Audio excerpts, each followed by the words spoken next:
कुछ ऐसा मूल मंत्र बता दीजिए कि जो गरीब है वो थोड़ा सा संपन्न हो जाए, जो संपन्न है वो और ऊपर चला जाए, और जो और ऊपर है वो और ऊपर चला जाए, क्योंकि ये पैसे और माया की भूख तो किसी की मिटती नहीं है, और मेरी भी गुरुजी, नहीं मिटती। इनके उसमें मैं भी एक ऐड करूँगी कि जो लोग ज़्यादा छल-कपट करते हैं, लोगों के इमोशंस के साथ खेलते हैं, वो धनवान क्यों होते हैं? और जो अपना काम बड़े आराम से, प्यार से करते रहते हैं, जो इस बात से डरते हैं कि हमारे से किसी का मन ना दुखे, उनको सक्सेस क्यों नहीं मिलती है? ये बड़ा अच्छा, आप दोनों ही प्रश्न बहुत बढ़िया है। धन धन असल में ना बाय प्रोडक्ट है। पैसा जो है वो बाय प्रोडक्ट है। पैसा अकेला कभी नहीं आता। पैसा किसी व्यवस्था के साथ आता है। आप पेड़ लगाइए, फलाएंगे। आप आप कोई काम कीजिए, उसका आपको बेनिफिट मिलेगा। ददाति प्रतिगृहणाति नान्यथै सा प्रसीदति, ये वाला सूत्र लोग नहीं जानते, इसलिए धनवान नहीं हो पा रहे हैं। धनवान होना दुनिया में सबसे छोटा काम है और वो नहीं कर पा रहे लोग। इस देश में 1 लाख रुपया महीना कमाने वाले भी मुझे लगता है 3.7% या 1.67% लोग होंगे। अलग अलग डेटाज है, इसलिए दोनों नंबर बताए हमने आपको। संपन्नता एक पल का काम है। एक क्षण पहले आप गरीब थे, एक क्षण बाद आप अमीर हो सकते हैं। आप वटेवर एक नंबर चूज कर लीजिए। मुझे 1,000 करोड़ चाहिए, मुझे 100 करोड़ चाहिए, मुझे 50 करोड़ चाहिए, मुझे 5,000 करोड़ चाहिए। मैंने अपने जीवन में 17 लोगों को चुना और सबको 10,000 करोड़ पर टच कराया।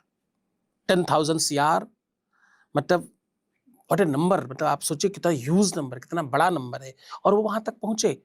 कारण, पैसे को हम जिस दृष्टि से देखते हैं, पैसा उसी तरह से हमारे पास आता है। पैसा जो है ना, हमारे देश में लक्ष्मी कहा गया है इसको। उनकी आरती में है, तुम बिन यज्ञ न होता, वस्त्र न हो पाता, खान पान का वैभव सब तुमसे आता, जय लक्ष्मी माता। उनकी वजह से सब हो जाता है।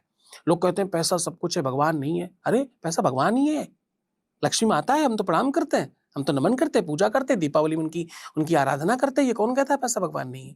पैसा भगवान है। पैसा प्राप्त करने का एक ही निश्चित सूत्र है, रात्रि में सच में सो जाइए, सवेरे सच में उठ जाइए। अब ये बहुत गहरी बात है, ये समझ नहीं आएगी, इसलिए मैं तो वो सामान्य वाले उपाय आपको बताकर जा रहा हूं। अगली बार लक्ष्मी पर कोई बातचीत करूंगा। रात में सच में सो जाइए, सुबह सच में उठ जाइए का मतलब लोग सोते ही रहते हैं, आंखें खोल के भी सो रहे हैं, जग ही नहीं रहे। जगना बहुत जरूरी है, लोग जग नहीं रहे। रात में सोते समय ये विचार करें, आज हमने क्या किया है जो नहीं करना चाहिए था, कल हमें क्या करना है जो जरूर करना चाहिए, इस पर चर्चा करें अपने आप से, किसी और से नहीं। रोज समीक्षा करें अपनी, और सुबह उठकर उस रात्रि की समीक्षा पर प्लान करके आगे बढ़े। ये छोटा सा सूत्र, रात में जब सोएं तो अपने को आशीर्वाद दें कि मैं बहुत संपन्न हूं, मैं बहुत धनवान हूं, मैं ईश्वर का बच्चा हूं, मैं परमात्मा का लाडला हूं, मुझे किसी तरह का कोई संकट हो ही नहीं सकता। मेरे आत्मा में ही परमात्मा बैठा है, मेरे साथ मेरे माँ बाप का आशीर्वाद है, मैं अपने कुल का दीपक या लाडली हूं, मैं तो सर्वश्रेष्ठ हूं, मुझ में कोई कमी नहीं है। मैं अपने आप को यह आशीर्वाद देता हूं कि मैं संपन्न हो जाऊंगी या हो जाऊंगा। तो आपसे ज्यादा आपको कौन जानता है? आपसे ज्यादा आपको कौन प्रेम कर सकता है? आपसे ज्यादा आपको बेहतर बनाना कौन चाहता है? तो आप खुद को आशीर्वाद दें रात में, और सवेरे दोनों हाथ सामने कीजिए और अपने हाथों का दर्शन कीजिए। हाथों को संस्कृत में कर बोलते हैं। कर देखने वाला व्यक्ति कर्मठ हो जाता है, कर्मशील हो जाता है, कर्मयोगी बन जाता है। इसलिए सुबह हाथ देखें और बोलें, कराग्रे वसते लक्ष्मी, कर मध्य सरस्वती, कर मूले स्थितो ब्रह्मा, प्रभाते कर दर्शनम।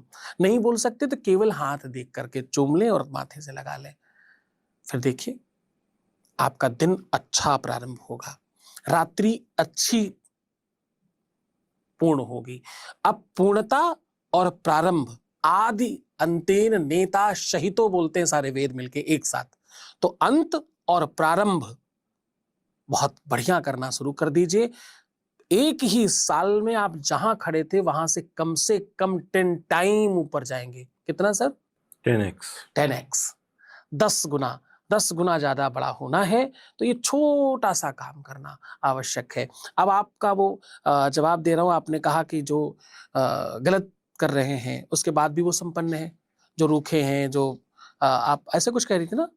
कि मतलब हाँ, जिनका बिहेवियर अच्छा नहीं है, वो अपने बारे में पहले सोचते हाँ, हैं, हाँ, दूसरों हाँ। के बारे में सोचने से पहले, तो वो ज़्यादा तरक्की कर रहे हैं।